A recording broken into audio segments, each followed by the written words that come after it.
자, 이 성공에 대한 책과 강의로 유명한 사람입니다. 자, 오늘 처음 보는 사람도 있겠지만 성공이라는 단어를 검색하면은 가장 많이 나오는 사람, 바로 이 브라이언 트레이시라는 사람인데, 이분이 설립한 회사가 있어요. 그 브라이언 무슨 회사예요? 근데 이 회사의 연 매출이 한 300억 정도입니다. 이 회사에서 버는 돈이요. 근데 이분이 버는 돈은 3천 몇 억이에요. 엄청납니다. 그 개인 수입이 회사 수입보다 많아요. 강연 한 번 할 때마다 2억 원이 넘는 돈을 지불을 해야지 이 사람이 30분 강의를 하는데, 그 웃돈을 주고서도 서로 각 나라에서 강연을 하려고 그래요. 자, 우리나라에도 한 번 왔었습니다. 이분이 한국에 와서 한 말이 참, 저는 이 글을 읽고 이 사람을 알게 되었거든요. 근데 이 사람이 이런 말을 했습니다. 제가 한국에 오기 위해 비행기표를 끊으니 도착 시간이 오전 10시로 나와 있었습니다. 제가 몇 시에 도착했는지 아십니까? 정말 표에 적혀 있는 제 시간에 도착했습니다. 그런데 제가 비행기를 타고 오는 동안 정해진 항로를 그대로 날아온 시간은 얼마 되지 않습니다.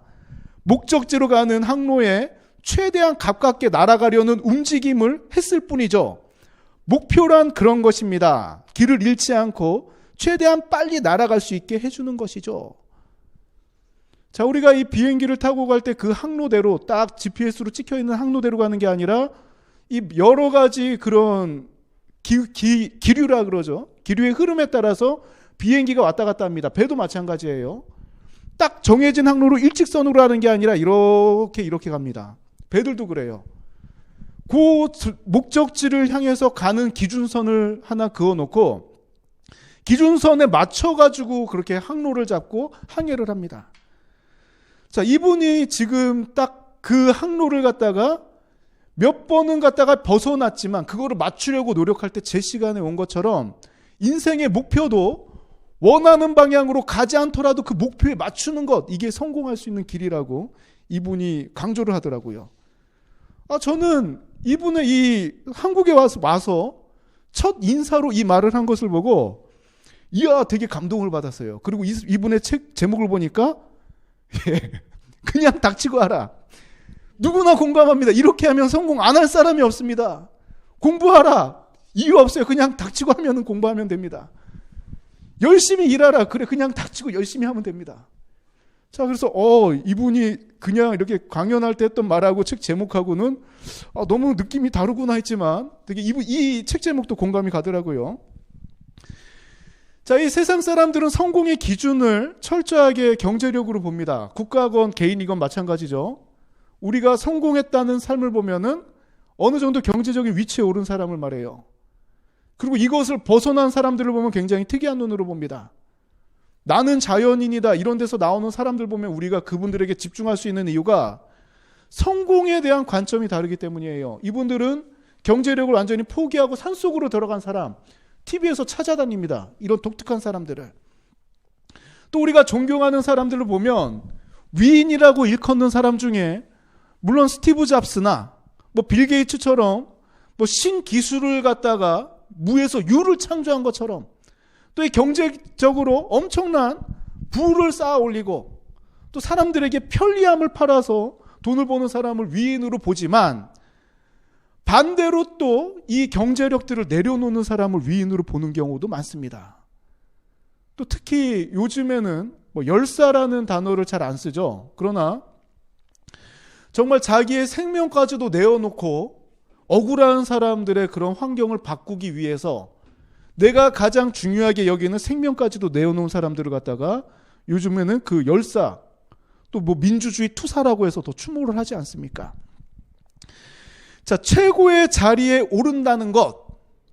자, 세상 사람들은 이 물질적인 것, 경제력으로 보지만 누군가에게는 학교의 성적이 될 수가 있고 또 어떤 사람들에게는 개인의 외모, 그 아름다움, 미스 코리아 진이 되는 것처럼 자, 그런 외모가 성공의 기준이 될 수가 있고 또 어떤 사람들에게는 내가 사랑하는 사람과 결혼이 성공의 그런 목적이 될 수도 있습니다. 자, 성공의 목적이 다 다르지만 이 최고의 자리에 오른다는 것, 내가 원하는 것, 내가 바라보는 관점에서 최고의 자리에 오른다는 것은 누구나 꿈꾸는 일일 것입니다. 그리고 최고가 아니더라도 내가 원하는 목표에 점점 가까이 가는 사람, 오늘 하루는 내가 원하는 삶이 많이 가까워졌구나 이러면 삶의 만족도도 더 높을 것입니다. 자, 오늘 본문에 나오는 다니엘이 바로 이런 사람 중에 한 명이었습니다. 누가 봐도 성공한 사람, 왕족이 아닌 사람, 귀족 출신이 아닌 사람이라면 갈 수 없는 자리. 자, 그리고 이 사람이 지금 식민지 출신이에요. 노예로 잡혀온 사람인데 왕궁에 지금 들어가서 정치 교육생으로 3년 동안 열심히 공부하면 출세가 보장되는 그런 최고의 교육과 대우를 받습니다. 누가 봐도 이 사람, 저 사람 정말 성공했구나. 야, 나도 저렇게 살아야 되겠구나. 저런 삶이 주어진다면 얼마나 좋을까. 이런 자리에 올랐던 사람이 지금 다니엘과 세 친구들이에요. 자, 모두가 꿈꾸는 생활을 합니다. 최고로 좋은 자리, 왕궁에서 거닐며 왕이 주는 음식을 먹고 바벨론 최고의 디자이너들이 디자인한 옷을 입고 지금 트레이닝도 받습니다. 학문적으로나 뭘 하더라도 최고의 사람들에게 지금 교육을 받고 원하는 걸 다 누릴 수 있는 삶이에요. 미래가 보장된 자리. 그에게는 새로운 이름이 주어집니다. 다니엘이라는 이름이 벨드사살로 바뀌고 또 하나야라는 이름이 사드락으로 바뀌고 미사엘이라는 이름이 메삭, 사가랴가 아벳느고로 바뀝니다.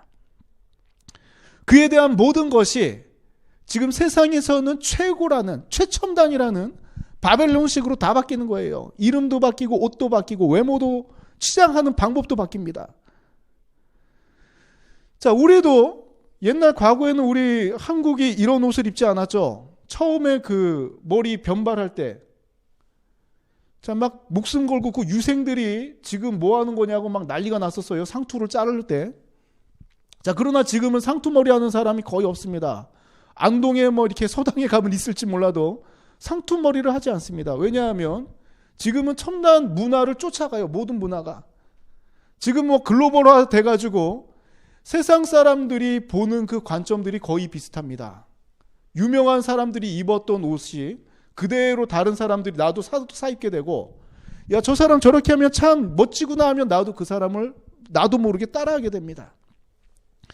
당시 이 바벨론이라는 나라는 군사력도 최고였고 문화도 최고였어요. 바벨론의 문화보다 더 앞서 있는 문화들 그 주변에선 찾아볼 수 없었습니다. 바벨론식의 이름이 주어진다는 것은 마치 이 새로운 유행, 정말 멋있는 사람, 출세한 사람들만 가질 수 있는 그런 특권일 수도 있었습니다.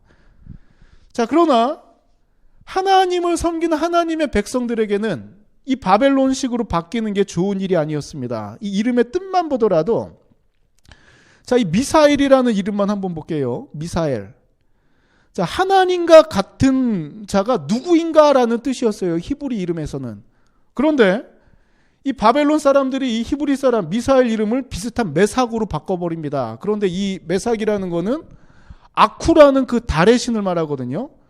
하나님과 같은 자 누구인가를 아쿠와 같은 자 누구로 바꾼 거예요.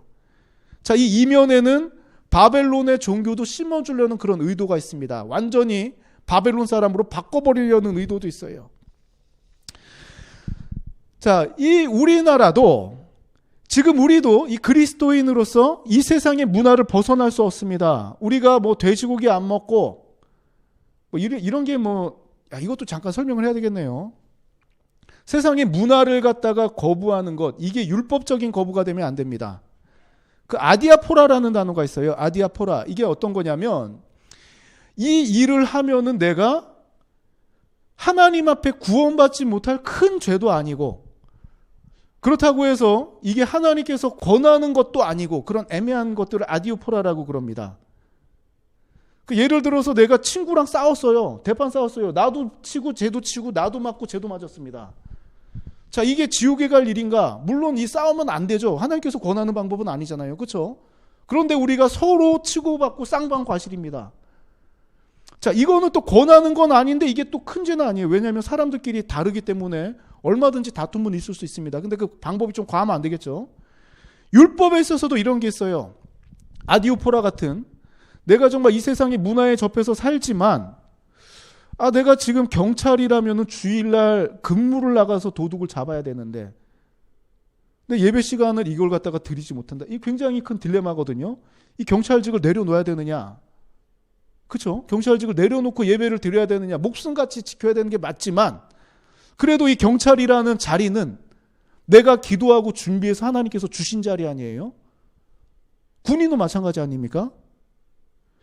내가 선택할 수 있어서 내가 이걸 갖다 예배를 못 드린다면 문제가 되지만 하나님께서 주신 환경 속에서 그런 거라면 경찰 근무 나가야죠.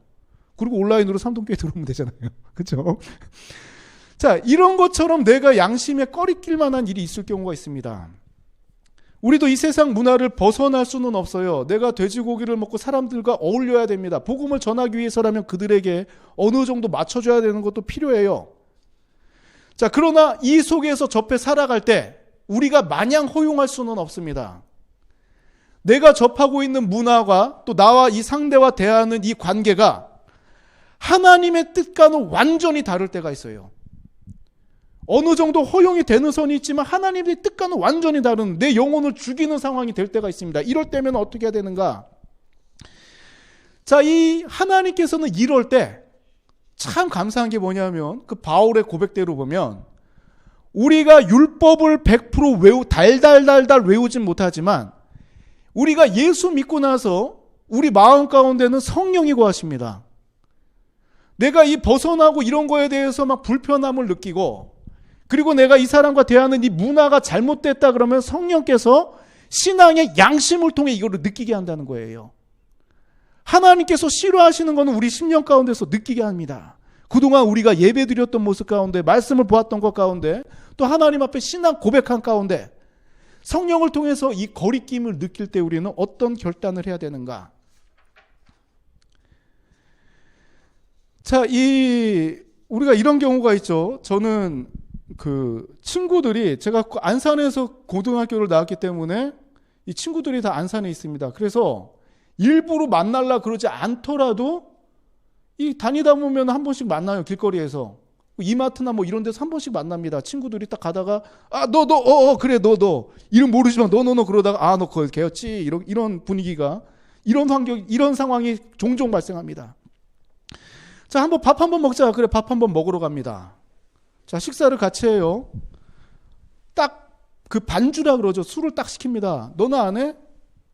물론 이 분위기를 위해서라면 하는 게 맞지. 그러나 나는 목사 아닙니까? 나는 괜찮아, 안 해. 왜 목사님들 다 같이 마시던데? 그래도 난 안 해. 자, 이렇게 딱 선을 그어서 거부를 합니다.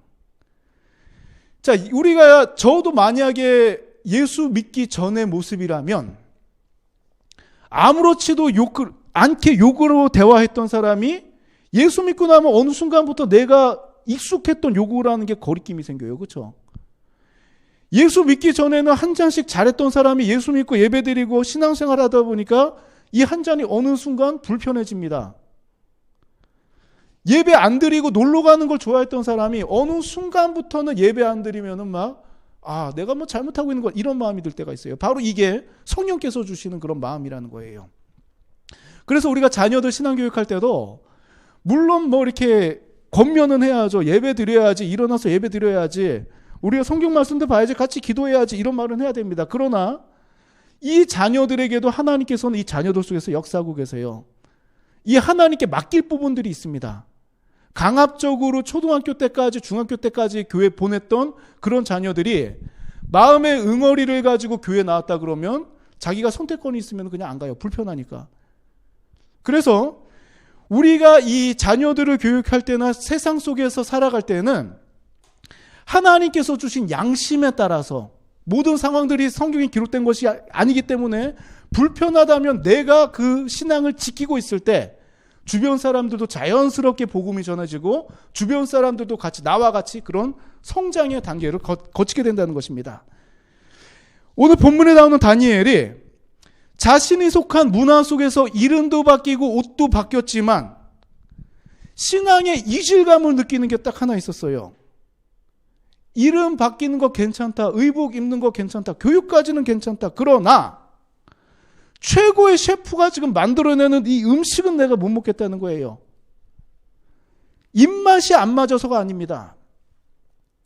그 각 고대 나라들은 수도에 뭐가 있었냐면 왕궁 근처에 항상 신전이 있어요. 신전. 그 이스라엘에는 성전이라고 표현을 했죠. 이 성전은 어떤 성전이냐면 이 나라를 지탱해주고 있는 그런 오늘날 말하자면 이념과도 비슷한 것입니다. 이 신전이라는 것은 그 상징성이 굉장히 커요. 바벨론에서 최고의 셰프가 만들어서 왕궁으로 올라가는 음식들은 이 신전을 거쳐갑니다. 바알에게도 벨신이죠. 벨신에게도 한번 거쳐가고 아쿠신에게도 거쳐간 음식들이에요. 다니엘이 가만히 보니까 내가 다 이걸 이 문화 속에서 다 수용하겠지만 하나님 앞에 제사 드린 게 아니라 저 이방 신에게 제사 드린 음식은 못 먹겠다는 것입니다. 이것 때문에 너무나도 힘들었어요. 다니엘은 이때 하나님 앞에 기도하고 이 환관장에게 말합니다. 자, 한번 우리 8절의 내용 같이 한번 읽어봅시다. 같이 읽겠습니다. 다니엘은 뜻을 정하여 왕의 음식과 그가 마시는 포도주로 자기를 더럽히지 아니하리라 하고 자기를 더럽히지 아니하도록 환관장에게 구하니. 아멘. 자, 여기 파란 글자를 보면은 뜻을 정하여라고 번역됐는데 이 뜻에 해당하는 것은 립보라는 그 마음을 의미하는 단어입니다. 마음을 딱 정해가지고 흔들리지 않았다는 거예요. 왕의 뜻을 따를 것인가? 하나님의 뜻을 따를 것인가? 자, 오늘날은 법을 어기면은 우리나라는 지금 사형 집행을 안 합니다. 그러나 과거는 다르죠. 왕의 명령을 어기면 그 사람 바로 그 자리에서 사형입니다. 왕의 기분을 상하면 왕의 기분이 좋으면 갑자기 출세하는 경우도 있고 기분 나쁘면 일가족이 몰살되는 경우도 있어요. 왕의 권한이 엄청났습니다. 왕이 내가 직접 신경을 써서 식민지 출신인 이 사람에게 감옥에 가야 되고 노예로 지낼 사람을 갖다 내가 배려해줘가지고 지금 내 집에 들어와서 거하게 하고 내 개인 교사들을 붙여줘서 교육도 시키고 내가 먹는 음식을 더 준비하라 그래서 최고의 음식을 대접하는데 이걸 안 먹는다 그러면 이 말이 지금 나올 수가 있는 상황이 아니에요. 그러나 다니엘은 이 삶을 거부합니다. 성공이 보장되어 있는 자리예요. 하라는 대로 하기만 하면 됩니다. 아까 그 책의 제목처럼 그냥 닥치고 하면 성공할 수밖에 없어요. 고위관직이 보장되어 있는 자리입니다. 그러나 다니엘은 뜻을 정하여 이 음식을 먹지 않겠다고 합니다. 자, 우리가 이 하나님의 백성으로서 이런 결단이 필요할 때가 있어요. 이 성공이라는 개념이 세상 사람들과도 같이 세상 사람들이 흠모하는 자리를 오를 것인가? 이것을 준비할 것인가? 이것을 준비하기 위해서 내가 예배를 멈추고 이것을 준비하기 위해서 하나님과 교제를 끊는다면 우리는 이거는 좀 심각하게 생각해야 된다고 저는 생각을 합니다. 예수께서도 마태복음 10장 32절 33절에 말씀하신 부분이 있어요. 자, 이 부분을 같이 한번 읽어봅시다. 누구든지 사람 앞에서 나를 시인하면 나도 하늘에 계신 내 아버지 앞에서 그를 시인할 것이요 누구든지 사람 앞에서 나를 부인하면 나도 하늘에 계신 내 아버지 앞에서 그를 부인하리라. 아멘. 이 말씀은 재판석에서 하는 말씀보다도 저는 일상생활에서 적용해야 된다고 생각합니다. 상대방은 모르죠. 내 마음이 어떤지, 내 신앙이 어떤지, 내가 구원을 받았는지 안 받았는지 그건 하나님밖에 모릅니다. 상대방은 모릅니다. 그러나 내가 이 상대 앞에서 과연 이 상대의 요구를 다 들어주고 분위기를 맞추기 위해서 내가 내 신앙이 지금 이 순간 하나님을 부인할 것인가? 세상 사람들하고 똑같이 행동하고 예수님 모르는 사람처럼 행동할 것인가? 아니면 아무도 몰라주지만 내가 이 순간 이 분위기 앞에서 하나님을 시인할 것인가? 나는 못합니다. 이런 시인을 할 것인가? 성공의 관점도 내가 세상 사람들처럼 주님을 부인하고 모든 신앙을 멈추고 세상의 성공을 따를 것인가? 아니면 사람들이 이것을 거부하면 내 삶이 힘들어지고 어려워질지라도 하나님을 시인하며 예수는 그리스도요 살아계신 하나님의 아들이시라고 세상에게 증거하는 어려운 삶을 살 것인가? 이것은 우리가 좀 심각하게 받아들여야 된다는 것입니다. 바벨론 최고의 것을 제공받았던 다니엘, 누가 봐도 성공적인 삶을 살았던 다니엘은 마음을 정하여서 나는 주님을 부인하지 아니하리라, 즉 자기를 더럽히지 아니하리라 하고 환관장에게 이 음식을 안 먹겠다고 10일만 좀 테스트를 해달라 그럽니다. 이 음식이 쥐염 열매 같은 채식일지라도 나는 하나님의 백성으로서 내 신앙을 소중하게 여기고 이 믿음을 지키겠다는 표현입니다. 왕궁에서 제공하는 최고의 것, 최고의 호의 표시를 거부한 다니엘. 참, 이들은 정말 이 하나님 앞에 이 10일 동안의 테스트 기간, 어찌 보면 이 자리에서 바로 자리를 박탈당할 수도 있었지만 하나님께서는 놀라운 일을 하십니다. 마지막으로 우리 9절 말씀 같이 한번 읽어봅시다. 하나님이 다니엘로 하여금 환관장에게 은혜와 긍휼을 얻게 하신지라. 아멘. 자, 이 환관장이라는 사람은 하나님을 모르는 사람이에요. 세상 사람입니다. 또 이들을 관리하는 관리자예요. 책임 있는 사람입니다. 이 사람이 만약에 다니엘의 요구를 들어준 것이 왕의 귀에 들어가면 환관장도 굉장히 힘든 상황이 됩니다. 그러나 여기 파란색 글씨를 보니까 하나님이 환관장의 마음을 움직입니다. 은혜와 긍휼을 얻게 하시는 방법이 환관장의 마음을 움직여서 은혜와 긍휼을 얻게 하세요. 이 이후의 내용을 보면 환관장이 이 일을 허락을 합니다. 10일 동안 채식을 먹고 다른 소년들과 비교하여서 너희들이 더 나빠진다면은 그러면 왕의 음식을 먹는 거고, 너희들이 똑같거나 더 좋아진다면 끝까지 채식을 하라. 10일 뒤에 어떤 일이 일어났겠습니까? 놀랍게도 다니엘의 세 친구들의 얼굴이 더 윤택하여 보입니다. 과거의 미의 기준은 달라요. 오늘날의 미의 기준은 날씬하고 호리호리한 사람이 보기 좋은 사람이지만 과거는 퉁퉁한 사람, 좀 후덕한 사람이, 여자도 마찬가지입니다. 후덕한 여인이 애도 잘 낳고 더 아름다운 미의 기준이었어요. 다니엘은 채식만 하였지만 최고의 음식을 먹는 사람들보다도 더 건강해 보입니다. 더 아름다워 보입니다. 하나님의 은혜와 긍휼을 얻는 방법은 내가 세상 사람들처럼 똑같은 삶을 살아가는 것이 아니라 이 속에서도 어떻게 우리의 믿음을 소중하게 여길까? 어떻게 이것을 지킬까? 때로는 내가 데미지를 받더라도 하나님을 시인하는 사람, 이 사람들에게 하나님의 은혜와 긍휼이 임한다는 것입니다. 자, 제가 올해 들어서 계속 강조하지만 하나님은 공짜가 없으세요. 신앙을 지키기 위해 내가 많은 것들을 내려놓는 사람, 하나님께서는 그거 반드시 채워주십니다. 이 성경 예수님의 비유대로 하면 30배, 60배, 100배, 또 시편의 그런 기자의 노래대로 하면 누르고 흔들어 넘치도록 채워주시는 게 하나님의 은혜라는 것입니다. 하나님의 백성들이 이 세상을 살아갈 수 있는 힘은 어디서 나오느냐? 바로 이 은혜와 긍휼에서 나옵니다. 이게 채워져야 평안합니다.